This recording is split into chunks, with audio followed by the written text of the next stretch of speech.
Welcome to Of the Sacred podcast. This is your host Wondesen.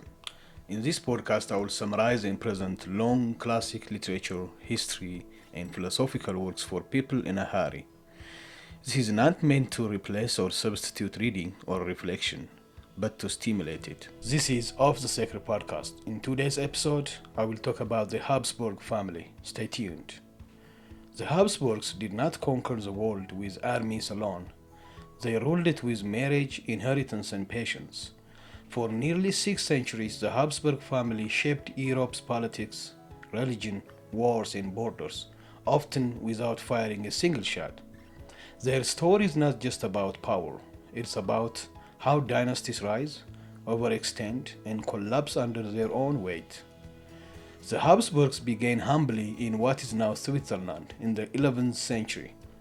Their rise began when they secured the title of Holy Roman Emperor, turning a regional noble house into a continental force. Their core strategy was simple and effective.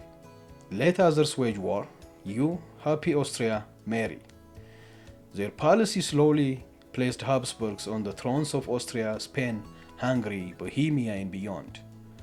Unlike empires built on conquest, the Habsburgs expanded through dynastic unions. Through calculated marriage, they inherited the Spanish Empire, vast territories in the Americas, large parts of Italy, Central Europe. At their height in the 16th century, Charles V ruled an empire where the sun literally never set. But this vastness came at a cost. The Habsburgs saw themselves as defenders of Catholic Christianity.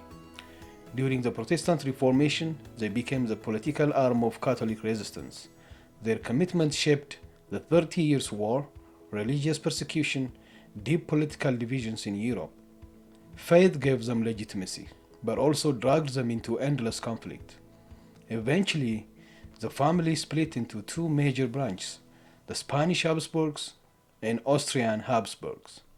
The Spanish branch controlled immense colonial wealth, but practiced extreme inbreeding to preserve dynasty purity. The result was genetic collapse. The most famous symbol is the Habsburg jaw, a visible sign of biological decay tied to political obsession. The Spanish Habsburg line ended in 1700, without an heir. The Austrian branch survived and adapted.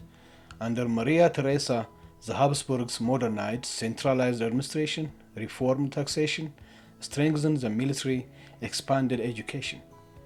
She ruled not by conquest, but by institution building. This was the Habsburgs at their most competent. By the 19th century, nationalism became the Habsburgs' greatest enemy. Their empire was multi-ethnic. Germans, Hungarians, Czechs, Croats, Italians, Slavs. What once made them powerful now made them fragile. Modern nation-states demanded identity, language, and autonomy, things dynastic empires could not easily provide. The assassination of Archduke Franz Ferdinand in 1914 triggered World War I. When the war ended, so did the Habsburg Empire. In 1918, after nearly 600 years, the dynasty collapsed. No coronation, no dramatic fall, just dissolution. You have been listening to Of the Sacred podcast. If this reflection spoke to you, subscribe to Of the Sacred podcast for concise insights into classic literature, art, philosophy, and sacred questions for people in a hurry. Your support keeps these conversations alive. Thank you.